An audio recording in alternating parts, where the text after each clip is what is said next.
Hello students, welcome ulit sa online tutorial natin. So, continue tayo for problem number 11. So, ito yung problem number 11 natin, no? 1 over, integral of 1 over e to the power x minus x. Now, medyo, I'll be honest, no? Medyo mahirap-hirap to kasi if you notice, obviously, no? We will let u be equal to e to the power x or e to the power x minus 1. However, du should be e to the power x din. Kaso, wala tayong e to the power x dito. So, bali, ang mangyayari, kailangan natin ng, para bang, yung neutralizing factor natin will become e to the power x over e to the power x, which is seldom lang nangyayari kasi usually, what we have sa neutralizing factor natin is a constant rather than a variable, di ba? May kasaling variable, e to the power x. So, medyo weird yung case na to. But anyway, ang maganda dito, since this is an odd number, meron tayong answer key. So, guided tayo kung paano sagutan. Sige. So, sige. Let u. Now, it's up to you if you will let u equal to e to the power x or e to the power x minus 1. Actually, same lang yung lalabas. I'll just actually let u equal to e to the power x minus 1. Which makes du, okay? Which makes, du equal to, again, ang derivative ng e to the power x, di ba? Yan o, e to the power x, ayun o, is just equal to e to the power x pa din. Sige, so this will be e to the power x. Yan. However, derivative ng constant will be equal to 0. Okay, so therefore, du should be equal to e to the power x dx. Okay, so substitute na natin agad. Sige. So, ito yung sinabi ko sa inyo na medyo problematic kasi ito, we can substitute this one with u. However, notice, we cannot substitute dx diretso with du because meron kasi tayong e to the power x, no? Meron tayong e to the power x. So, yan yung medyo problema natin. However, notice, you can actually, it's up to you, no? Kung ano yung gagawin niyo. Pwede nyo lagyan ng integrating factor, not integrating factor, but pwede nyo lagyan ng e to the power x din dito. Okay? Para maging e to the power x times dx para maging du. But you need to multiply this whole term with 1 over e to the power x. Okay? Or, another way din is ganito. Ganito. Ay, sorry. Yan. Diba? Papalitan natin yan. But, diba? We can actually solve dx from the figure. Dx is actually equal to e when du over e to the power x. Diba? I mean, not from the figure, sorry, but from here, from this equation, I hope you agree that dx is actually equal to du over e to the power x. Which means, ang mangyayari, bale, ang dx, papalitan ko to ng du over e to the power x. So, bale, ganito yung mangyayari. Du, tama no? So, instead of dx, this will become du over, all over, lalagay ko na lang dito yung e to the power x. Now, ito yung problema natin. Okay? Pinalitan na natin yung u, pinalitan natin ng e to the power x. Yung e to the power x minus 1, pinalitan natin ng u. Okay na tayo. Tapos, ang dx, pinalitan natin ng du over e to the power x. Now, ang problem dito is, yung variable of integration natin is u. Kaso nga lang, dito, meron pa tayong x. So, we need to change e to the power x as a function of u. Okay? However, from the first equation, I hope you will agree, e to the power x minus, e to the power x is actually equal to u plus 1. Agree kayo? Tignan nyo. Diba? E to the power x is actually equal to u plus 1. Which means, pwede ko din tong palitan. Ito, pwede ko din tong palitan ng, pwede ko itong palitan ng u plus 1. Now, this time, ayan, okay na. Pwede natin hanapin yung derivative nito. Yung integral nito. Now, ito na naman yung problem. You cannot directly use, or you cannot actually directly use the yung mga basic integration formulas because this is actually a product, no? Tapos, yung product ito nasa denominator pa, so medyo mahirapan tayo nito. Now, I don't know if meron kayong ibang paraan, but sa akin, I think ito yung paraan na gagamitin ko. Wala akong magagawa, hindi ko alam kung paano ba to. But we will proceed with partial fractions para dito. We'll decompose this one. We'll have a partial fraction. Basically, this term here will become a sum of two terms, and then plus b over u plus 1. Wherein a and b, these are actually just constants. Okay? So wala tayong magagawa kasi walang shortcut equation for a product na nasa denominator.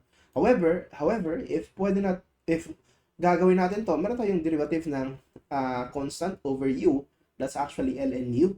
Same din dito, that's ln u plus 1. Ang question nga lang, ano yung a at saka ano yung b? I hope naalala nyo pa yung partial fraction niyo from your algebra. Anyway, this is a prerequisite man sa integral calculus. Imposible naman na umabot kayo sa integral calculus without the topics sa algebra. Sige. So, let's proceed. So, solve muna natin yung A at saka yung B. Kalimutan ko na paano ba ito i-solve yung A and B. But anyway, gagawin ko na lang. Bale, i-distribute natin to. Bale, let's try to combine the terms. So, bale, this is U over A. Diba? Pwede mo natin isama yan. And then, so, ang matitira, I hope you agree ha, this is A times U plus 1, diba? U plus 1 and then plus B times U. Agree ba kayo?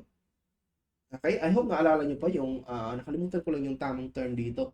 Yung bang fractions ba? Addition of fractions. Diba? 5 plus 3 plus 2 over, let's say, 5. Diba? Equal yan sa, i-multiply natin to. 3 times 5, that's 15. Naalala nyo pa? 15. So, this is 5 times 5. Nakalimutan ko lang yung tawag dito. Parang improper fractions ba? Nakalimutan ko. But anyway, I hope agree kayo dito ha. And then, after nito, we can now actually equate the coefficients. Notice, hindi pa natin pwedeng equate yung coefficient. Notice, ito, at saka ito, equal yan. Okay? Now, we need to simplify the numerator. Simplify natin yung numerator kasi meron silang parehas na variable. That's u. So, simplify natin to. Expand. Okay? So, dapat ganito yung itsura ng numerator natin. But anyway, manuhin na natin i-simplify. This will be a times u plus a plus b times u. And then notice, we can actually factor out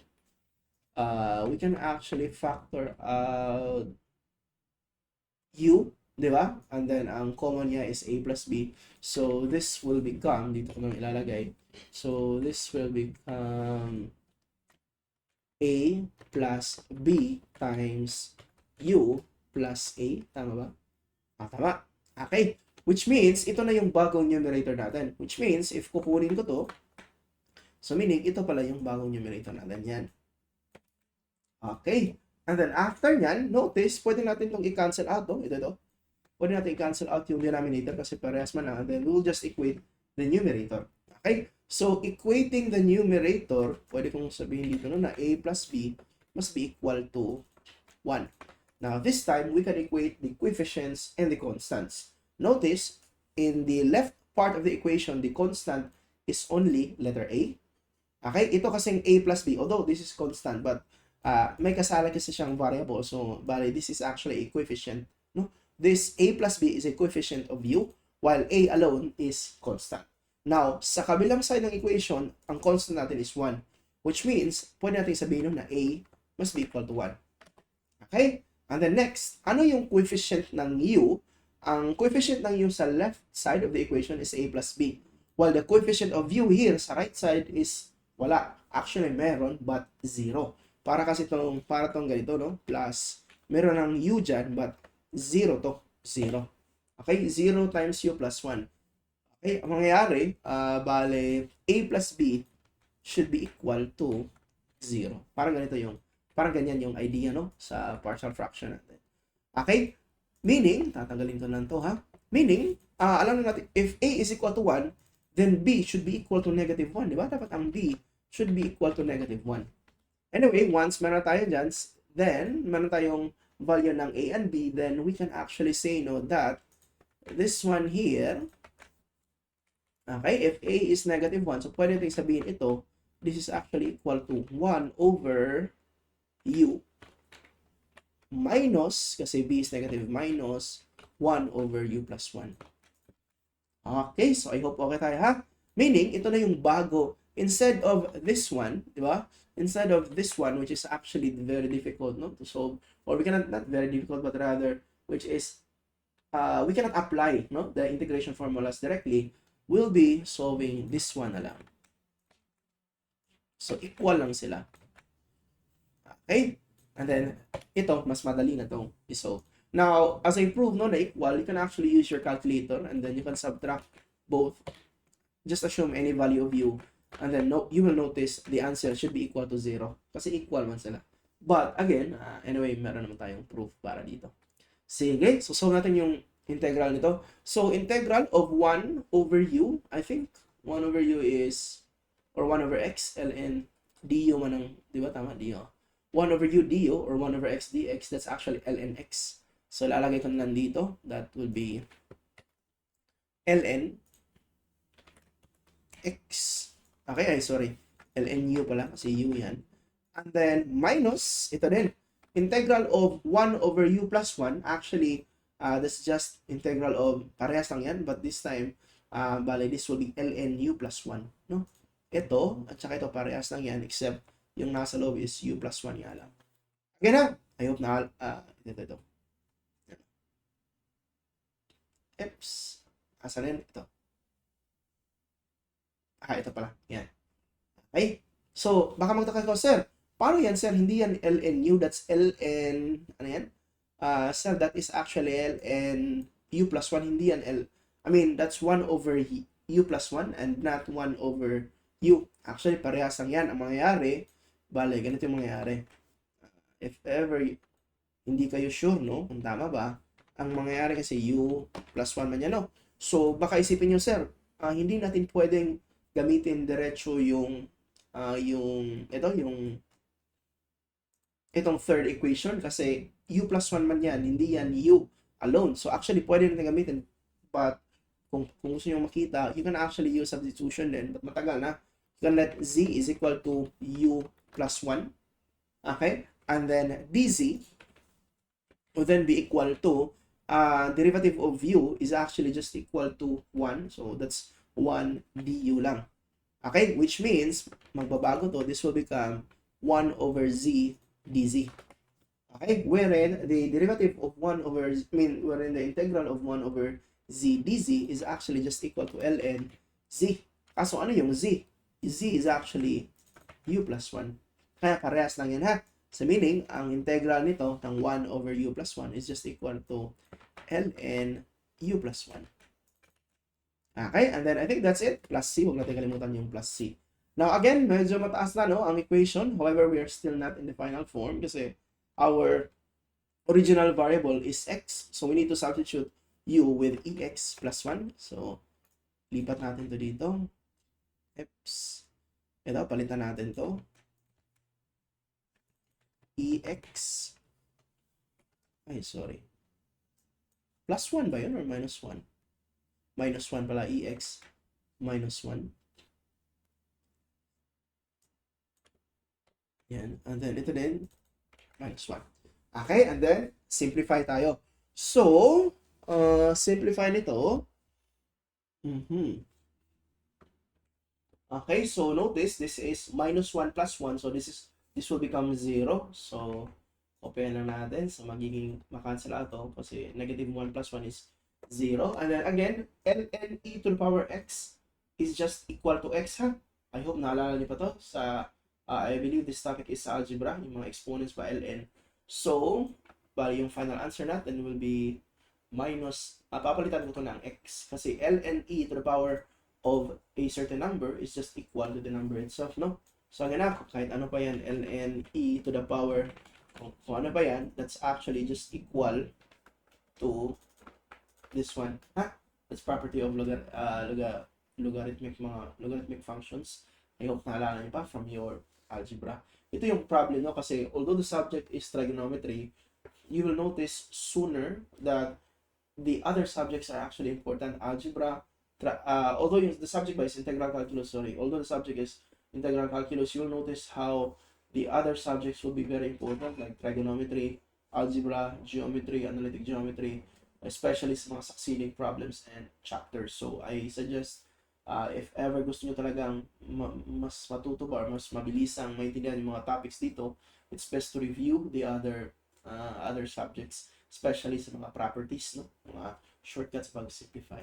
Sige, so I think ito na yun. I think this will be the final answer. So, tanggalin ko na lang ha. Ay, sorry.